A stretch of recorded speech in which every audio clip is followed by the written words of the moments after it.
Recently, I was talking with a friend, and we were talking about the state of the world, and he had never heard of attachment styles before. And I was trying to use attachment styles as an analogy for why things were turning the way they were. And he wanted to know more. And once I explained it, he agreed with me very strongly. So I'm going to go ahead and share that right now. First of all, in case you don't know what attachment styles are, there's this thing in like therapy, in psychology, of basically when we're babies and we're small toddlers, we have attachments with, our caregivers, usually parents. And this attachment, if it goes well, which apparently happens like 60% of the time, the child ends up growing up with a mostly secure attachment style. They can interact with people and not overly cling to them, but also not overly pull away from them. They have a pretty strong sense of themselves. And if someone, say, doesn't really want to hang out with them, they don't take it personally. They're like, okay, whatever, that's that person's thing. They don't say, oh, that's something wrong with me. They also are very, you know, the opposite direction as well, where if a person says, oh, I want to be around you all the time, they're like, well, all the time, 24/7? That seems a bit much. Aren't we supposed to be like individuals? And they don't say that in a way that's like avoiding the other person. They just are like, oh, cool, I'll see you when I'll see you. And I'll be happy when I see you.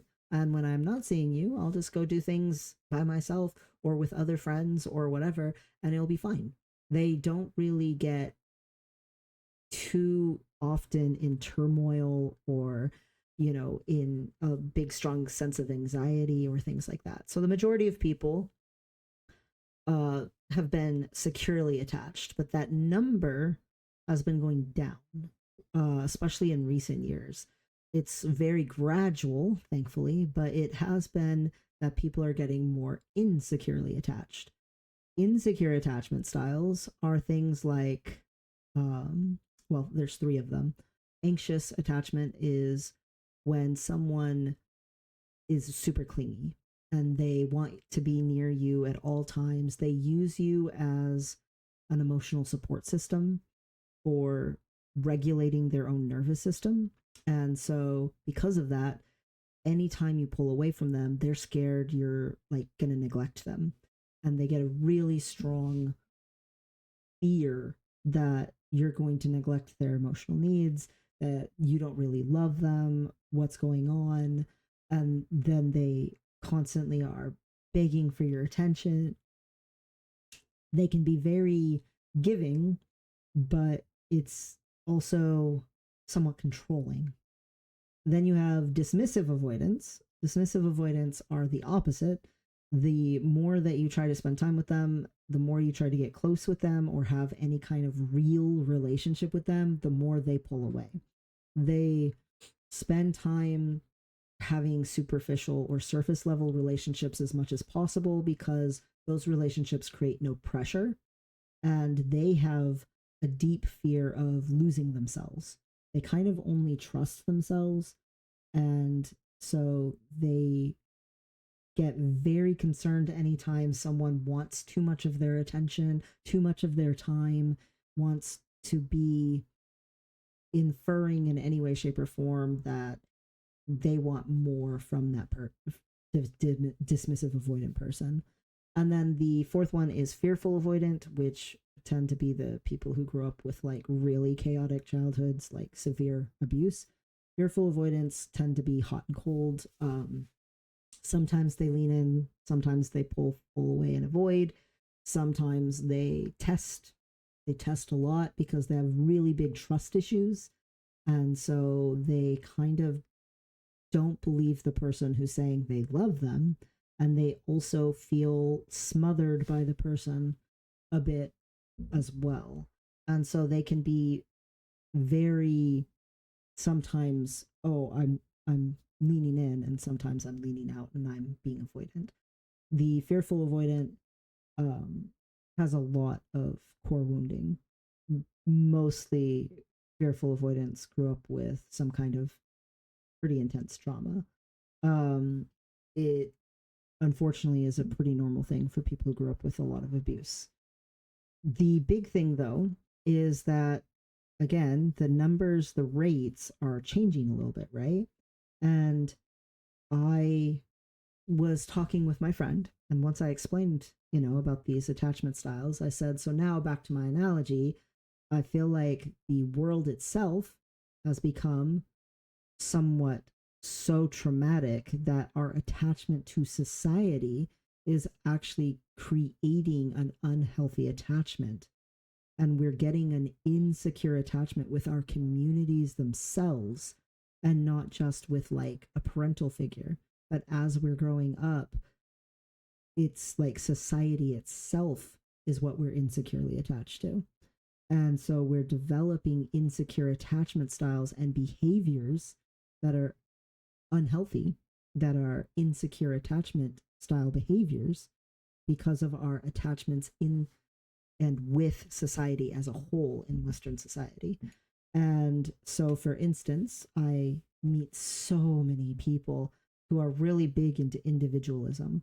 They don't want to date, they don't want to be with anyone. Their peace is the ultimate thing, surface level relationships only, just like a dismissive avoidant. I meet a lot of people who are super anxious. They need to bring like little toys and little stickers and stuff with them all over the place, fidget toys and comfort stuffed animals and things like that. They wear oversized hoodies, trying to keep themselves like feeling cozy and protected because they're anxious all the time. And they almost always have a person that they cling to and a friend, that one person who's like their teddy bear of a human being. It's like an anxious attachment style because they're so neglected by society. And then you have a lot of people who are just sort of chaotic. I keep seeing people who, one second they seem like they're fine, and then the next, oh, they're triggered. They're full on yelling about nothing. They're in a grocery store and suddenly they're throwing things and they're yelling. They're getting on to somebody about like something that should not be causing that kind of a reaction. People who are becoming quite filled with ups and downs.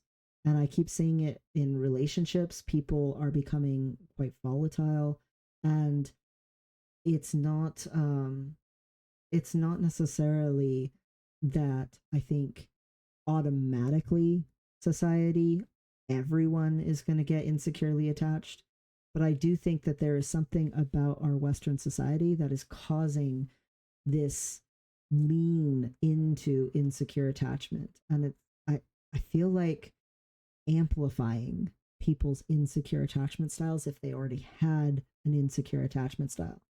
Now, the good news is that a lot of people who have insecure attachment styles can do a lot of therapy and nervous system work and make them their attachment much closer to healthy, or even some people become someone with a healthy attachment style. So there is a lot of progress that can be had with that. But one of the key factors with that is your environment. A lot of the issues with insecure attachments are that they are styles that are based on a need for control. The anxious person is manipulating someone into becoming their safety.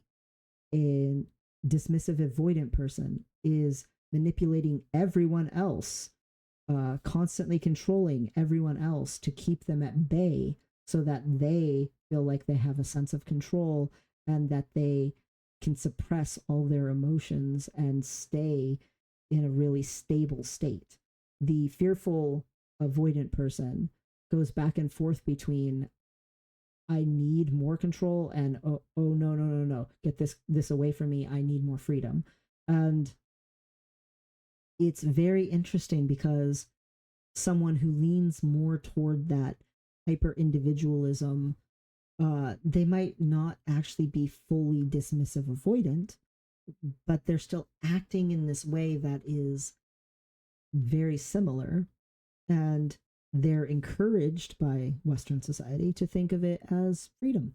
oh, you're independent, you're so strong, you're all, relying on yourself, and you don't need nobody else, you know. But the person who is an individual is kind of left at the mercy of whatever they come across. People who are on their own are highly influenceable, highly assaultable by even things like misinformation and influence in society and in social media. They are pretty susceptible to fads and to trends. They're not actually free at all. It's actually kind of the opposite of freedom. And yet, that is what is touted as freedom in our Western society a lot, is this, oh, I'll just go do my own thing and protect my peace and not be around anyone else. And yeah, it's like you're putting yourself in a cell, you're compartmentalizing yourself away, and you're suppressing your feelings. And you think somehow that throwing away people who love you because they made a mistake or because you can't control them is somehow not self sabotage, and you can relabel it as freedom. But you can go the other end and say the super anxious people who are clinging so hard are also susceptible to things like groupthink and cults and stuff. They get very into conspiracy theories because they want to be part of that collective, and they're craving connection. And in actuality, what they're getting is nationalism or being part of some strong movement of that sort. And so it's conformity. It is also not comfort.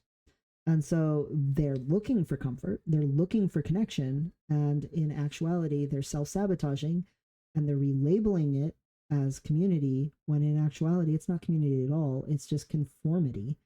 And someone else is making all the decisions for them. They're also very influenceable. They're also very susceptible. When a person is securely attached, they're much more balanced. And having that kind of balance in society is very necessary. It's very needed.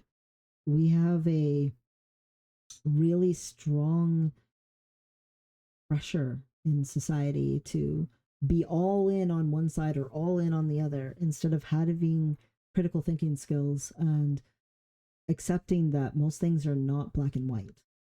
It's really, really not that simple. Almost everything is complex. It's not binary.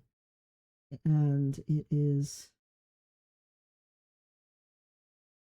detrimental to our well-being to go all the way to the end of super self-centered, individualistic, dismissive avoidance.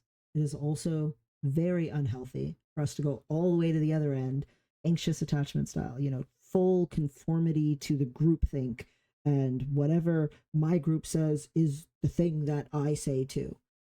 It's not healthy at all. But the secure attached person is an example of how we also can hopefully get to a place of having in society. Because the more people who are insecurely attached hang around people who are securely attached, the more the securely attached people can actually help teach them. And just by being themselves and being securely attached, help people become more securely attached, period. And instead, we keep inflicting trauma and horrible oppression on people. We are living in financial distress, almost all of us, in a near constant state of feeling shame or feeling pressure, feeling fear about, should I buy food? Like, you shouldn't feel guilty about buying necessities. You're not even buying junk food, you're buying food, actual nutrition. And you still feel like, oh, is there some way I could have saved more? Maybe I should have used like some, app or something and gotten a discount. Like, you're constantly always in your brain thinking, how could I have done better on this? And it creates insecurity. And then how do you start acting? Same thing can be said for more than just finances. Relationships, like right now, dating and relationships are in the toilet statistically. According to research, I mean, we're doing really, really poorly.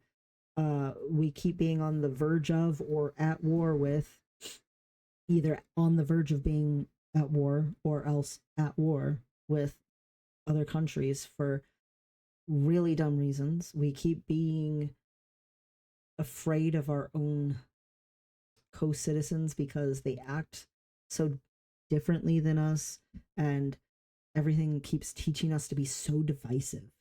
We're so divided from each other and encouraged to be even more individual, always more the individual, or else stick to your group. And those two things are both of them detrimental. We don't want monopolies in business for a reason, but we also don't want every single business to only be a mom and pop shop for a reason. The mom and pop shops can't handle as much foot traffic as a larger business can and serve as many people. And being able to serve and help a more middle range of people can go a long way to helping and benefiting people. And that doesn't mean get rid of mom and pop shops. It just means not everything can be that. But at the same time, everyone only doing everything by themselves and only choosing like a subscription to one thing at a time, isolating themselves and cutting everyone else off, leads to horrible depression and loneliness. There's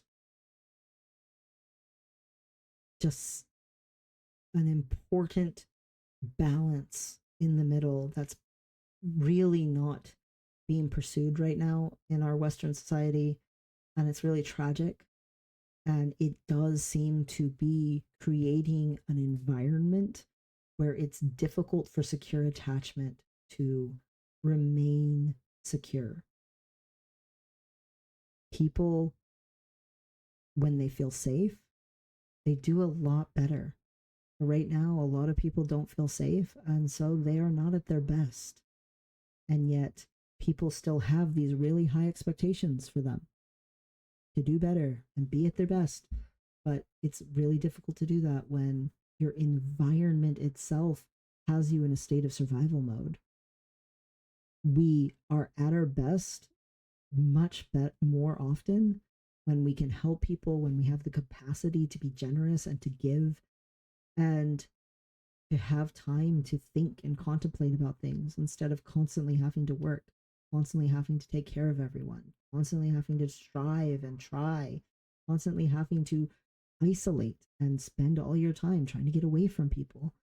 There's this thing about having a flourishing and thriving life that really does make such a difference. It makes a difference in whether or not you feel like you can have a family. It makes a difference in whether or not you feel like your finances are going all right. It makes a difference in your living situation, your housing situation.